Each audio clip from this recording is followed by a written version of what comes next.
AP నిరుద్యోగులకు మరో మంచి అవకాశం అయితే వచ్చేసిందండి. ఎటువంటి రాత పరీక్ష లేకుండా వన్ స్టాప్ సెంటర్‌లో కొత్త నోటిఫికేషన్ అయితే వచ్చేసిందనమాట. దీనికి జస్ట్ అప్లై చేసుకుంటే చాలండి. మీరు మీ యొక్క అప్లికేషన్ పంపిస్తే వెంటనే మీరు జాబ్‌లో ఉంటారనమాట. సో, మరి వీటి యొక్క ఎలిజిబిలిటీ డీటెయిల్స్ అండ్ ఎవరెవరు అప్లై చేసుకోవాలి, అప్లికేషన్ ప్రాసెస్‌తో సహా కంప్లీట్ డీటెయిల్స్ అయితే ఈ వీడియోలో చూసేయొచ్చండి. ఎక్కడ కూడా స్కిప్ చేయకుండా చూస్తే డీటెయిల్స్ అన్నీ కూడా క్లారిటీగా అర్థమవుతాయి అనమాట.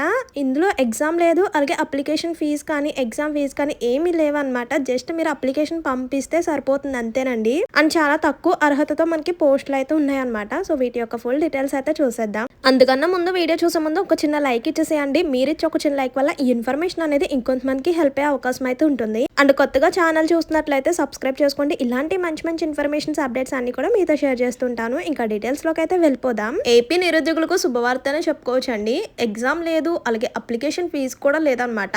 భారత ప్రభుత్వం మహిళా మరియు శిశు అభివృద్ధి మంత్రిత్వ శాఖ వారి మిషన్ శక్తి పథకం కింద వన్ స్టాప్ సెంటర్ లో మొత్తం కూడా 13 కాంట్రాక్ట్ పోస్టులకు భర్తీగా అర్హులైన అభ్యర్థుల నుంచి దరఖాస్తులను అయితే ఆహ్వానిస్తున్నారండి. ఏపీలో మిషన్ శక్తి పథకం కింద విశాఖపట్నం జిల్లా భీమునిపట్నంలో వన్ స్టాప్ సెంటర్ లో 13 కాంట్రాక్ట్ సెంటర్ అడ్మినిస్ట్రేటర్, అలాగే కేస్ వర్కర్, పారా లీగల్ పర్సనల్స్, అలాగే పారామెడికల్ పర్సనల్, అలాగే మానసిక సామాజిక కౌన్సిలర్, అలాగే కంప్యూటర్ పరిజ్ఞానం ఉన్న ఆఫీస్ అసిస్టెంట్ వంటి వివిధ రకాల పోస్టులు అయితే ఉన్నాయన్నమాట. అలాగే సెక్యూరిటీ గార్డ్ పోస్టులు కూడా ఉన్నాయండి. జాబ్స్ ని బట్టి అంటే పోస్ట్ ని బట్టి మనకి 10th నుంచి ఎనీ డిగ్రీ పాస్ అయిన ప్రతి ఒక్కరికి కూడా ఛాన్స్ ఉందన్నమాట. అండ్ సెలక్షన్ ప్రాసెస్ వచ్చేసరికి విద్యార్హత ద్వారా మనకి సెలక్షన్ అయితే ఉంటుంది అనమాట. మెరిట్ లిస్ట్ ఉంటుంది. And next document verification and interview ద్వారా ఫైనల్. అండ్ అప్లికేషన్ కి లాస్ట్ డేట్ వచ్చేసరికి జూలై 31 తో లాస్ట్ అండి. ఇంకా ఎన్నో డేస్ అయితే టైం లేదనమాట. సో, లాస్ట్ మినిట్ వరకు వెయిట్ చేయకుండా వెంటనే కూడా అప్లై చేసుకోండి. డీటెయిల్స్ అన్ని కూడా క్లియర్ గా తెలుసుకున్న తర్వాత వెంటనే కూడా అప్లై చేసుకోండి. జూలై 31 ఈవినింగ్ 5 వరకు కూడా టైం ఉందన్నమాట. సో, ఈ అప్లికేషన్ ప్రాసెస్ వచ్చేసరికి ఆఫ్లైన్ ద్వారా అప్లై చేసుకోవాలి. అండ్ పోస్ట్ ని బట్టి ఎన్ని వేకెన్సీస్ ఉన్నాయి అనేది చూడండి. ఇప్పటి వరకు ఏమేమి పోస్టులు ఉన్నాయో చూసారు, కానీ ఆ పోస్టులో ఎన్ని వేకెన్సీస్ ఉన్నాయి అనేది కూడా చూద్దాం. ఫస్ట్ వన్ వచ్చేసరికి సెంటర్ అడ్మినిస్టర్ లో ఒక పోస్ట్ అయితే ఖాళీగా ఉంది. నెక్స్ట్ కేస్ వర్కర్ లో 3 వేకెన్సీస్ అయితే ఉన్నాయన్నమాట. నెక్స్ట్ పారాలీగల్ పర్సనల్స్ లో ఒక వేకెన్సీ అయితే ఉందన్నమాట. అండ్ నెక్స్ట్ వచ్చేసరికి పారామెడికల్ పర్సనల్స్ లో ఒక వేకెన్సీ ఉంది. అలాగే మానసిక సామాజిక కౌన్సిలర్ లో ఒక వేకెన్సీ ఉంది. నెక్స్ట్ కంప్యూటర్ పరిజ్ఞానం ఉన్న ఆఫీస్ అసిస్టెంట్ కూడా 1 వేకెన్సీ అయితే ఉంది. అలాగే బహుళ ప్రయోజన సిబ్బందికి 3 వేకెన్సీస్ అయితే ఉన్నాయన్నమాట. నెక్స్ట్ సెక్యూరిటీ గార్డ్, అలాగే నైట్ గార్డ్ అనమాట. 3 వేకెన్సీస్ అయితే ఉన్నాయన్నమాట. ఇలా టోటల్ వేకెన్సీస్ వచ్చేసరికి 13 వేకెన్సీస్ అయితే ఉన్నాయండి. నెక్స్ట్ విద్యార్హత చూద్దామండి. క్వాలిఫికేషన్ చూద్దాం. ఈ నోటిఫికేషన్ లో పోస్ట్ ను అనుసరించి ఎస్ఎస్సి అంటే 10th పాస్ అయిన వాళ్ళు అప్లై చేసుకోవచ్చు అనమాట.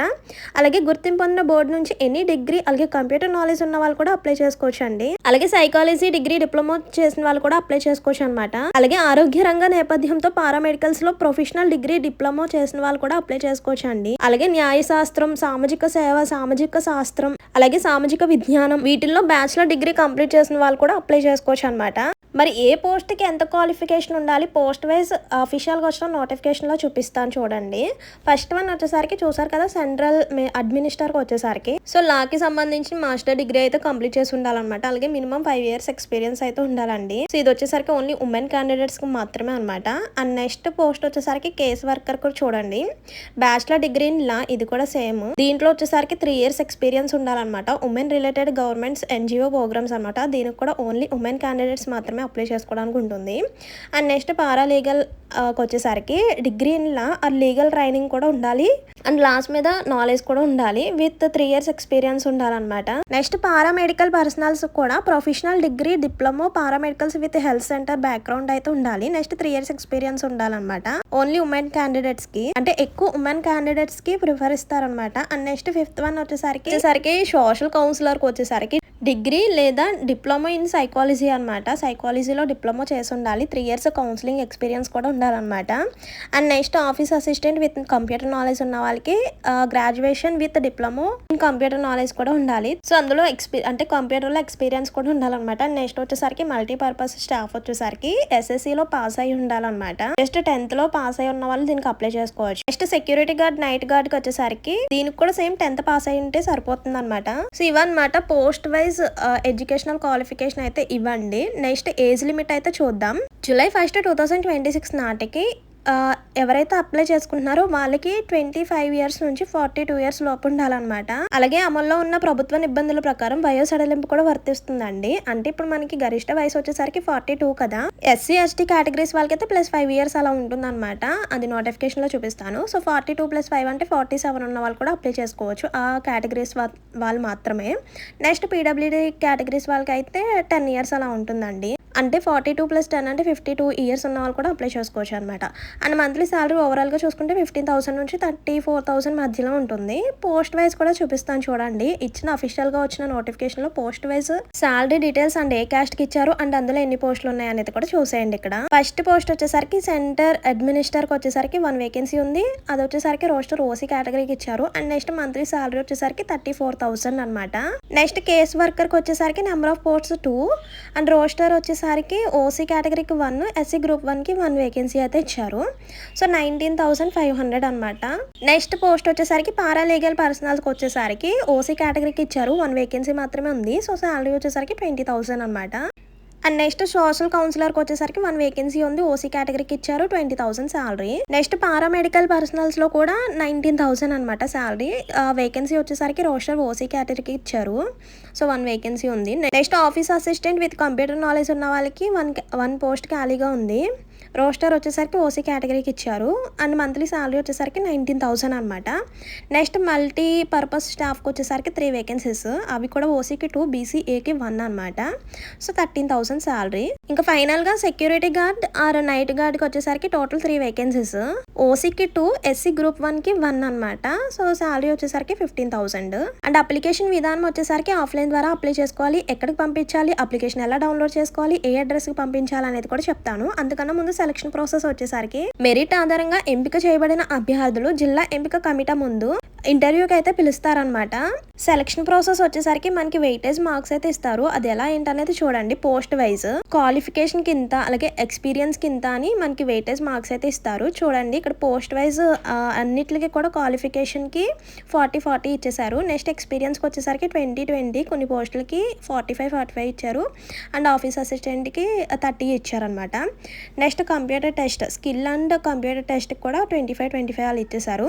ఇక్కడ మల్టీపర్పస్ స్టాఫ్కి అలాగే సెక్యూరిటీ గార్డ్కి అయితే ఏమీ ఇవ్వలేదు అనమాట. ఇంకా ఫైనల్గా ఇంటర్వ్యూకి కూడా అన్ని పోస్టులకి కలిపి 15 అనమాట. ఇలా టోటల్ వెయిటేజ్ మార్క్స్ వచ్చేసరికి 100. సో వీటి ద్వారానే మనకి సెలక్షన్ అయితే ఉంటుంది.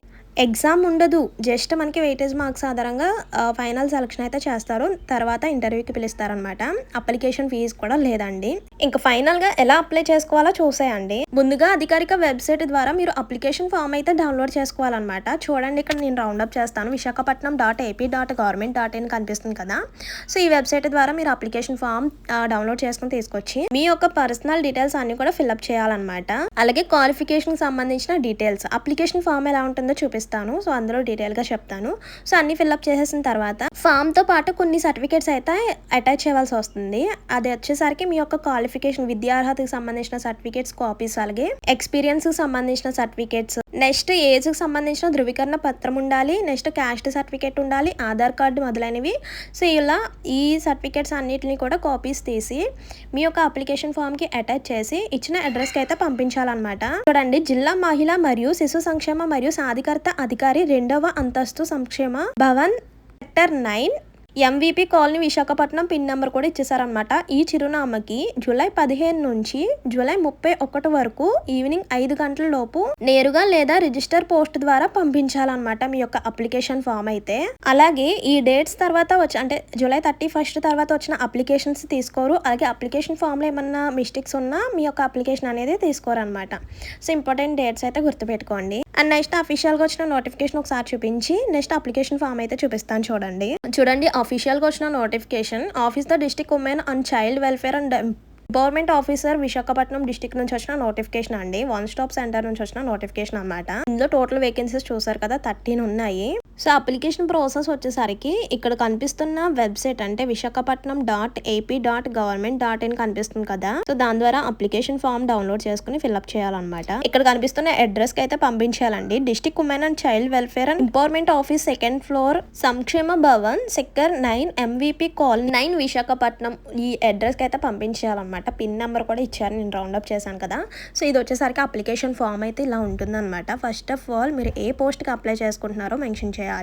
పోస్ట్ అప్లైడ్ ఫర్ కనిపిస్తుంది కదా, మీ యొక్క పోస్ట్ నేమ్ అనేది రాయాలి. ఏ పోస్ట్ కి అప్లై చేసుకుంటున్నారు ఏంటి అనేది. నెక్స్ట్ వచ్చేసరికి name of the applicant, father's name, husband name, mobile number, email ID, అలాగే అడ్రస్, ఇవన్నీ కూడా కరెక్ట్ గా ఫిల్అప్ చేసేయాలి. నెక్స్ట్ మీ యొక్క డేట్ ఆఫ్ బర్త్, నెక్స్ట్ మీ యొక్క కేటగిరీ, అలాగే క్యాస్ట్, ఇంకా ఫైనల్ గా క్వాలిఫికేషన్ సంబంధించిన డీటెయిల్స్ అన్నమాట. ఏ యూనివర్సిటీలో చదివారు, ఏ ఇయర్ లో పాస్ అయ్యారు, ఎంత పర్సెంటేజ్ మార్క్స్ వచ్చినాయి, రీమార్క్స్, సో 10th కి సంబంధించిన, ఇంటర్ కి సంబంధించిన, గ్రాడ్యుయేషన్, పోస్ట్ గ్రాడ్యుయేషన్, సో ఇలా ఆల్ డీటెయిల్స్ కంప్లీట్ చేయాలన్నమాట. మీ యొక్క క్వాలిఫికేషన్ సంబంధించిన డీటెయిల్స్ అన్ని కూడా ఫిల్అప్ చేయాలి. And next right side corner లో పైన మీ యొక్క ఫోటో కూడా అతికించాలి. అలా క్వాలిఫికేషన్ సంబంధించిన డీటెయిల్స్ అన్ని కంప్లీట్ చేసిన తర్వాత వర్క్ ఎక్స్పీరియన్స్ సంబంధించిన డీటెయిల్స్ అన్ని కూడా ఫిల్అప్ చేయాలి. ఇంకా ఫైనల్ గా కంప్యూటర్ స్కిల్స్ ఏమేమిటి అనేది కూడా ఫిల్అప్ చేయాలి. ఇంకా ఫైనల్ గా ప్లేస్, డేట్, మీ యొక్క సిగ్నేచర్, సో ఇంతే అనమాట. అప్లికేషన్ ఫామ్ ఫిల్అప్ చేసి Aadhaar card, date of birth certificate, caste certificate, మీ యొక్క క్వాలిఫికేషన్ సంబంధించిన సర్టిఫికేట్ కాపీస్, అలాగే ఎక్స్పీరియన్స్ సంబంధించిన సర్టిఫికేట్ కాపీస్, ఈ కాపీస్ అన్నిటిని కూడా ఈ అప్లికేషన్ కి అటాచ్ చేసి